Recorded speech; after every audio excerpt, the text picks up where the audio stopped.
नमस्कार मित्रों, दस देश में आप लोगों का स्वागत है। आज हम लोग बात करने वाले हैं बिहार में छात्र आंदोलन जो चल रहा है। 17वीं बीपीएससी परीक्षा को लेकर जिस तरह का माहौल इस समय बिहार में बना हुआ है, ऐसे में छात्रों का नुकसान ही यहाँ पर हो रहा है। छात्रों के ऊपर सरकार हिंसक तरीके से कार्यवाही कर रही है। नेता यहाँ पर अपनी राजनीतिक रोटियां सेकते दिखाई दे रहे हैं। कोचिंग संस्थान कोशिश कर रहे हैं कि वो कितने छात्रों के करीब अपने आप को दिखा सकें, जिससे उनके कोचिंग संस्थानों में बच्चे बढ़ सकें। हम बात करेंगे इसी विषय पर। पहली बात समझेंगे कि हो क्या रहा है, फिर जानेंगे कि आखिर मामला क्या है, फिर समझेंगे छात्रों की डिमांड क्या है, पॉलिटिकल पार्टियों की भूमिका समझेंगे, कोचिंग संस्थान क्या कर रहे हैं यहाँ पर, बीपीएससी लगातार फेल क्यों हो रहा है और मेरा व्यू क्या है यहाँ पर। इस विषय पर हम लोग लगातार यहाँ पर बात करने वाले हैं आज के वीडियो में। नमस्कार दोस्तों, मैं सुधांशु, आप देख रहे हैं द स्वदेश।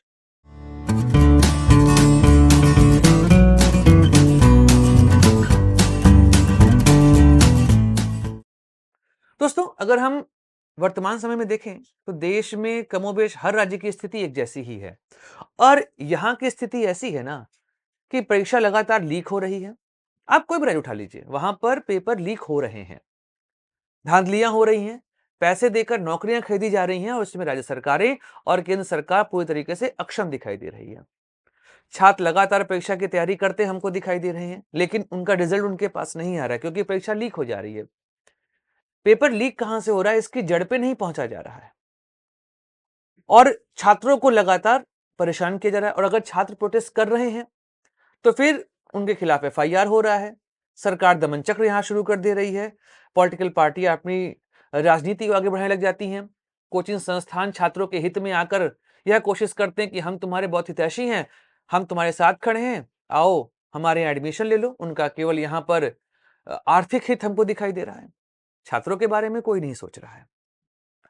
जो बिहार में हो रहा है इस समय बीपीएससी परीक्षा को लेकर, छात्र लगातार डिमांड कर रहे हैं कि परीक्षा रद्द की जाए, क्योंकि जैसी अनियमितता इस एग्जाम में देखी गई उसके बाद इस एग्जाम का कोई औचित्य नहीं बचता है। जब तक यह परीक्षा रद्द नहीं होगी तब तक हम आगे बात नहीं करेंगे। इसको लेकर छात्र गर्दनी बाग में लगातार प्रोटेस्ट कर रहे थे। एग्जाम के होने के बाद से प्रोटेस्ट चल रहा था। उसी दौरान आपको पता ही है कि जब डीएम साहब ने छात्र को थप्पड़ मार दिया था पेपर दिखाने के नाम पर, बीपीएससी चेयरमैन लगातार बोल रहे हैं कि ऐसी कोई अनियमितता नहीं हुई, हम परीक्षा रद्द नहीं करेंगे। छात्र अहिंसक प्रोटेस्ट कर रहे थे।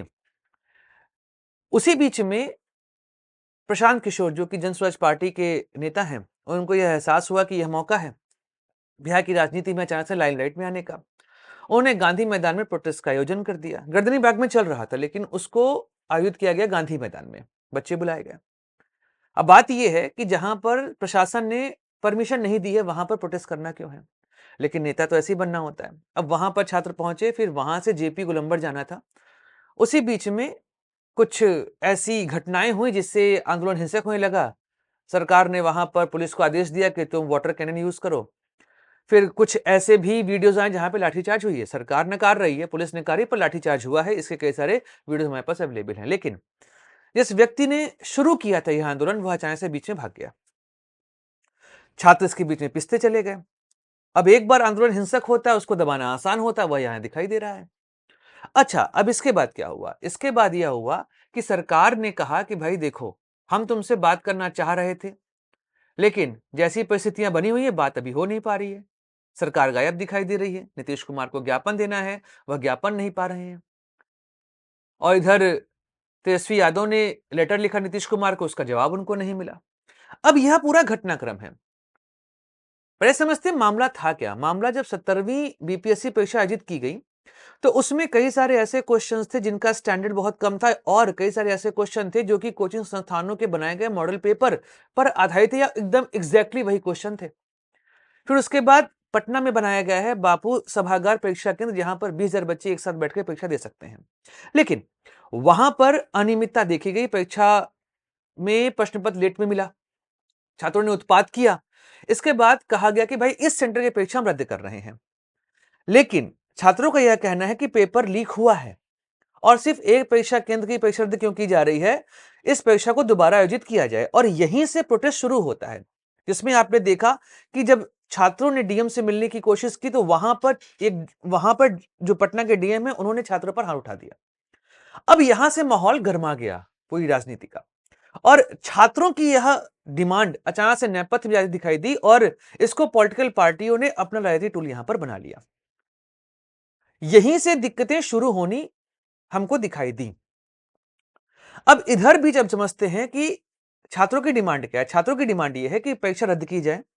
दूसरा, यहां पर जांच कमेटी बैठाई जाए, वह जाने कि आखिर यहां पर अनियमितता हुई क्यों है।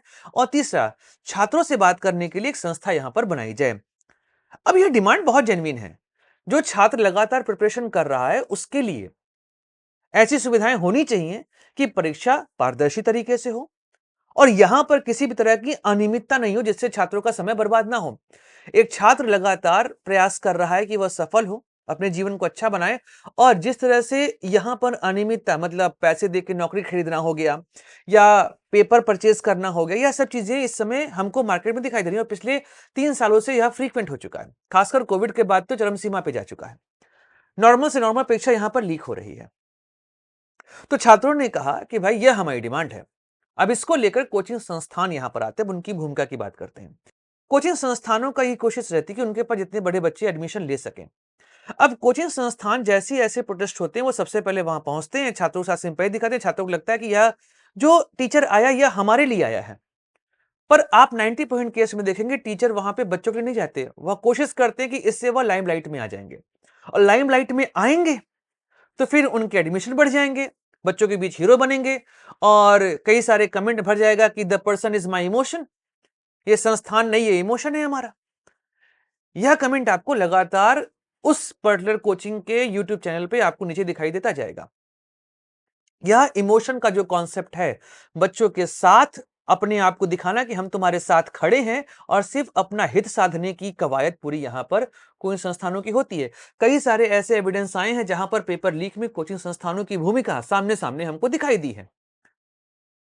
चाहे बिहार हो, उत्तर प्रदेश हो, दिल्ली हो, राजस्थान हो, हरियाणा हो, कहीं पर भी आप देखेंगे तो यहां पर कई सारे कोचिंग संस्थान उनके मालिक पेपर लीक में हमको मिले हैं। तो कोचिंग संस्थानों की भूमिका संदिग्ध है। कोचिंग पर रेगुलेशन होनी चाहिए।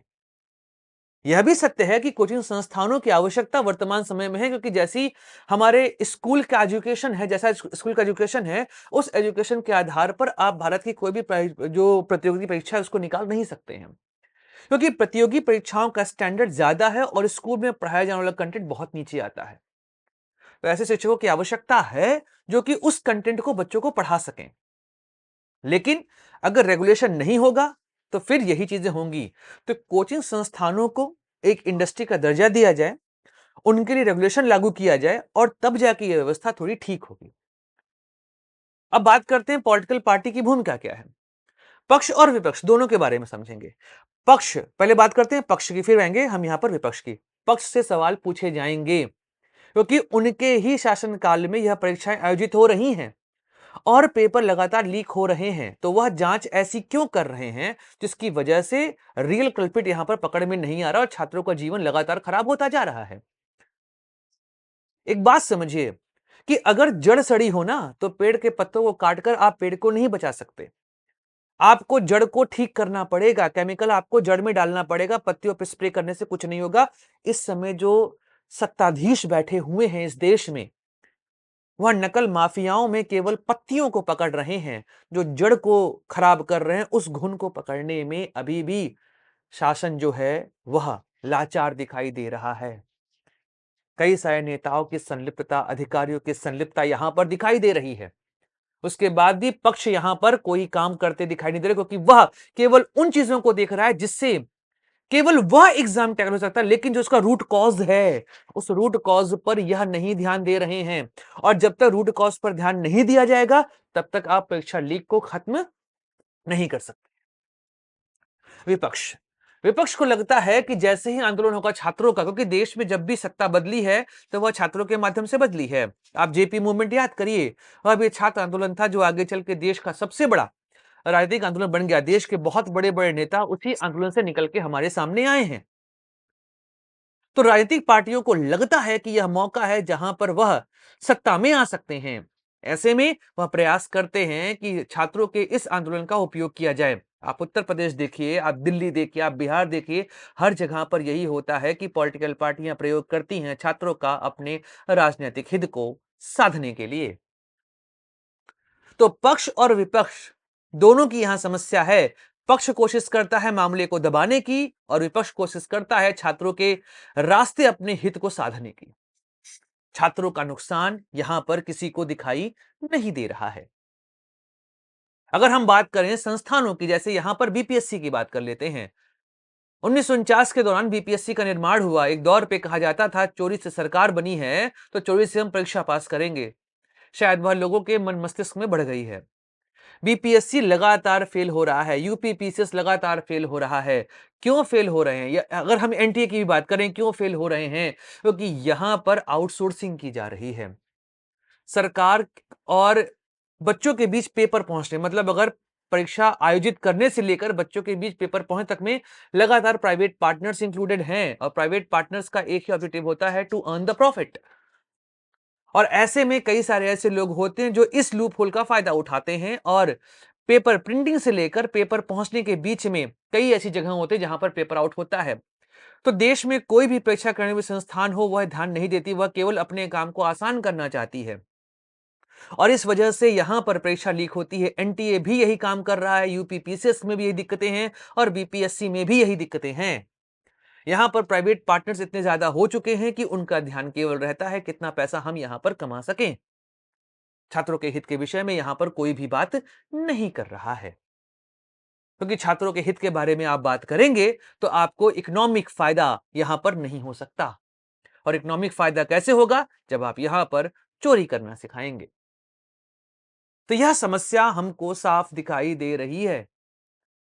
अगर मैं अपने व्यू की यहां पर बात करूं तो मेरा व्यू यहां पर साफ सुथरा है कि किसी भी चीज में छात्रों का समय बर्बाद नहीं होना चाहिए। अगर आपकी परीक्षा में धांधली हो रही है, अगर आप अपनी परीक्षा को फुल प्रूफ नहीं करा पा रहे हैं, तो जब तक छात्रों की संतुष्टि ना हो जाए तब तक आपको उनकी बातें सुननी पड़ेंगी। छात्रों की बात अगर आप नहीं सुनेंगे तो फिर आने वाला भविष्य कैसे बनेगा?